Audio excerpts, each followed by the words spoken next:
punya sesuatu yang bisa diamalkan, tetapi dikhususkannya kepada diri kita sendiri. Nggak mau orang lain yang tahu.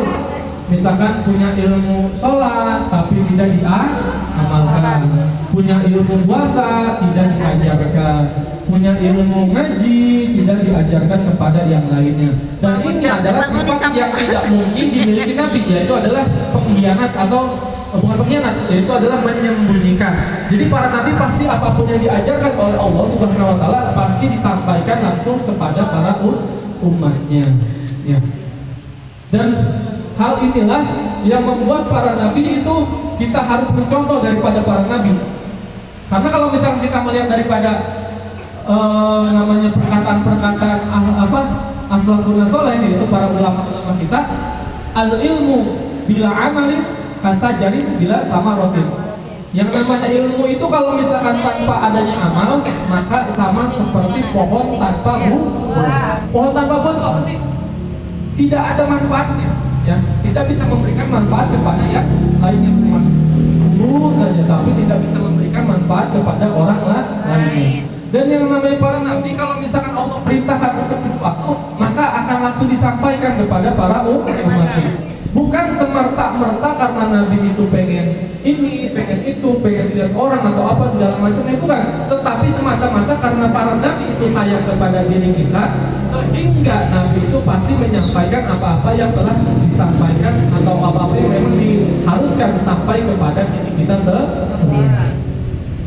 Ada perbedaan, ya, ada perbedaan di mana antara nabi kita, yaitu siapa nabi kita? Nabi Muhammad Sallallahu Alaihi Wasallam dibandingkan dengan Nabi Nuh Alaihi Salam. Nabi Nuh Alaihi Salam, kenapa derajatnya tidak sampai tinggi? Dikarenakan kalau misalkan Nabi Nuh Alaihi Salam itu pernah meminta kepada Allah Subhanahu Wa Taala untuk memberikan azab kepada para pengikutnya yang tidak mau beriman kepada Allah Subhanahu Wa Taala.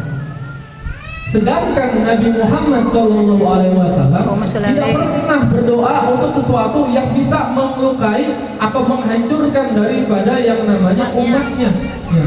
Maka karena itu pula Nabi Muhammad SAW jauh derajatnya lebih tinggi dibandingkan dengan Nabi Nuh alaihissalam.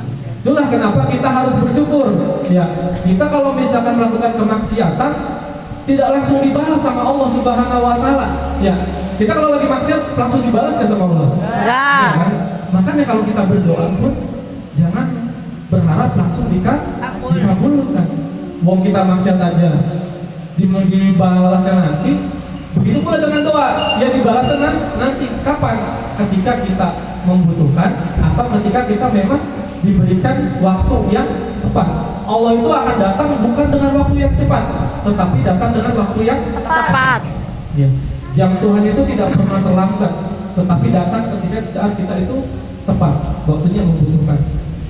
Makanya Nabi Muhammad SAW meskipun doanya itu dikabulkan oleh Allah Subhanahu Wa Taala yang memiliki senjata pamungkas daripada seluruh nabi, itu para nabi itu semuanya sudah mendoakan, sudah menggunakan daripada senjata-senjatanya atau doa-doanya. Tetapi Nabi Muhammad SAW itu senjatanya nanti digunakan kapan?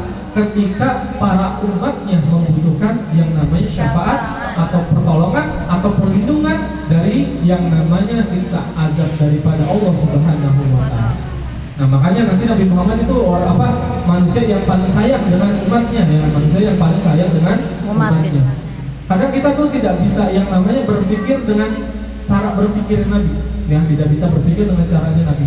Mungkin kadang kalau misalkan kita melihat dari Nabi Muhammad SAW sendiri itu memiliki banyak yang namanya istri, ya, memiliki banyak istri.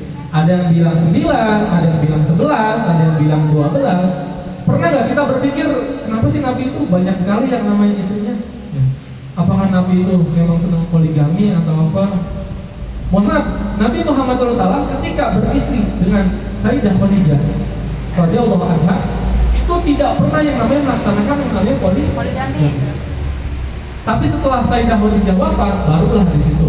Ya. Mungkin kan kita bertanya-tanya kenapa ya Nabi kok sampai yang namanya berpoligami? Mohon maaf, yang namanya fitrahnya wanita, ya, yang namanya fitrahnya wanita itu apa?